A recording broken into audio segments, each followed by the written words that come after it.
Hello and welcome to Secrets of Organ Playing podcast. This is a show dedicated to helping you become a better organist. We're your hosts, Vidas Pinkevičius. And Aušra Motuzaitė Pinkevičienė. We have over 25 years of experience of playing the organ.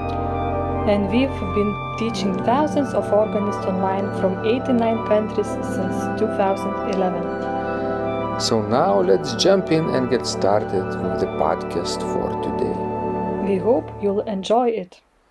Hi guys, this is Vidas. And Aušra.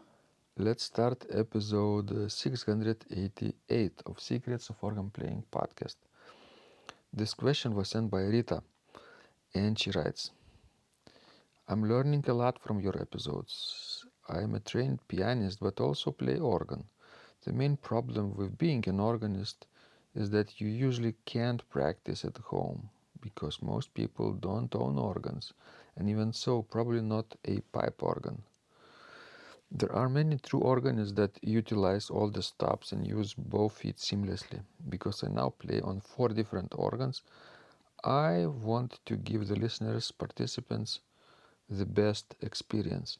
My suggestion is to focus on the easiest registrations, easiest way of just knowing how to prepare for playing, the quickest and easiest way.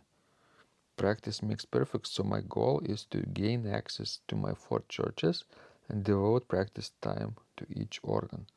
Thank you again for your helpful lessons.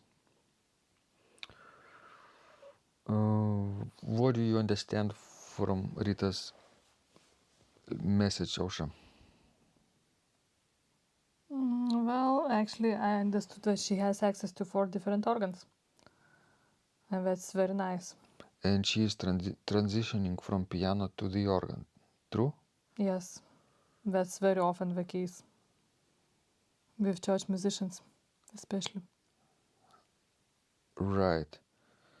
And probably she wants to know how to use the stops and both feet seamlessly.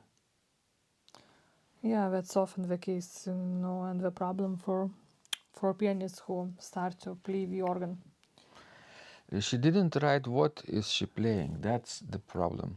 And what kind of those 4 different organs there are. Yeah, with incomplete information like this, we can only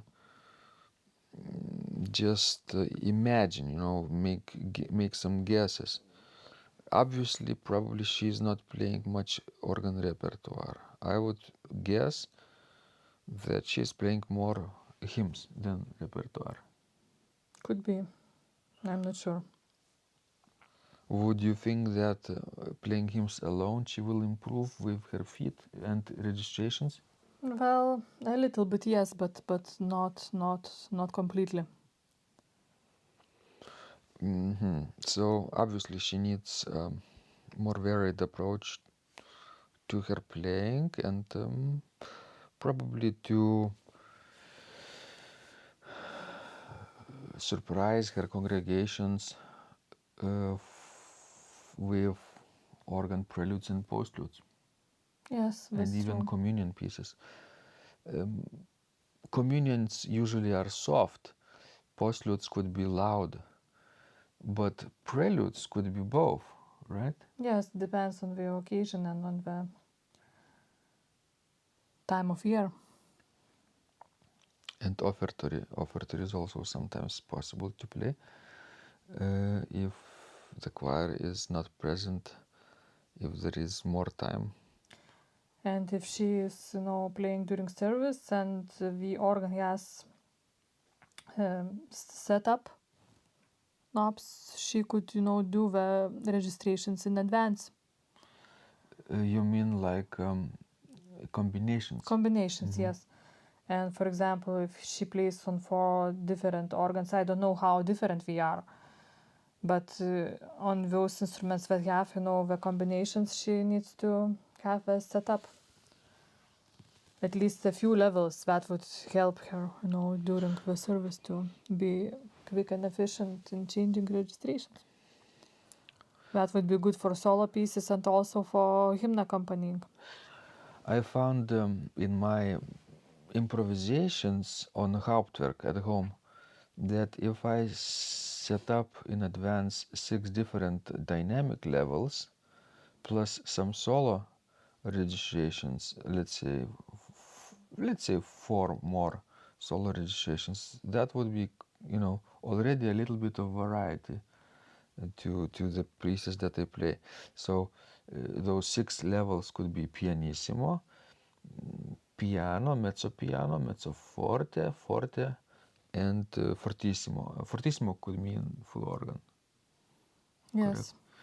And then let's say 4 different solo combinations could mean let's say oboe in one hand, flutes in another hand. Depends on some other reeds or solo stuffs that she has, but let's say cornea would be nice. Cornea in the right hand part, and a principal in the left hand part. Plus, of course, soft 16 and 8 foot stops in the pedals. Number 3 could be trumpet. Yes, Trumpet would be against principal or 2. And number 4, what do you think? Probably softer. nice. Yes, of course. Suggest one, please, Soft registration? with solo combination. Well, if you have Vox Humana, I would use Vox Humana with tremulant Yes, as a solo voice and accompany on the soft flutes. that could be number 4. If you have a little bit more, you could create mutations like flute 8 and Nasard 2 and 2/3 with tremulant against one little flute. That's very beautiful. And things like that. You just experiment a little bit, make one hand a little bit louder and accompaniment a little bit softer. Right, and you set up those combinations in advance, and when the time comes to play your piece or a hymn verse, you just press the button, the piston, or toe stud if you have toe studs, and it's easy then. But you have to practice those changes also. Don't leave it for the performance for performance day, you know, unless you have lots of experience in playing different organs and changing registrations. Those things have to be practiced diligently, just as much as the pieces themselves. Okay. Yes, What else can we suggest? well, and I think, Rita is very happy that, she has access to 4 different instruments, because that way she can learn how to play on 4 different instruments at the same time. It's very nice, good experience for any organist.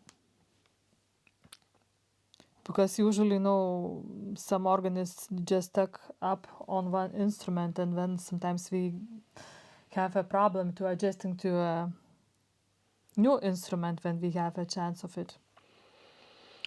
Do you think 4 different organs means 4 different places also? Yes, that's a lot of That's nice, right? driving Variety. or walking. That's a nice variety in acoustics too. Yes. That's But if good. it's America, there might be no acoustics, in those places, but I'm not sure. We don't even know where she is living, Yes. right? But of course, acoustics also, adds to performance, and how you play, what kind of tempo you select, and all that other stuff. Yeah, and record yourself. That's really important if you want to improve. Listen to your recordings as a listener, not as a player, but as a CD, like, would you like to listen to such a CD when you record yourself? And if not, what's wrong? How to improve it? If you be very specific, you can improve faster then. Yes, recording is a very good suggestion with this. Thank you. So I think that should be helpful for starters. This was Vidas. And Ausra, Please send us more of your questions. We love helping you grow. And remember, when you practice, miracles happen. This podcast is supported by Total Organist, the most comprehensive organ training program online. It has hundreds of courses, coaching, and practice materials for every area of organ playing. Thousands of instructional videos and PDFs. You will not find more value anywhere else online. Total Organist helps you to master any piece, perfect your technique, develop your sight reading skills, and improvise or compose your own music, and much, much more. Sign up and begin your training today at organduo.lt and click on Total Organist. And of course, you will get the first month free too. You can cancel anytime. If you like our organ music, you can also support us on Patreon and get free CDs. Find out more at patreon.com/secrets of organ playing.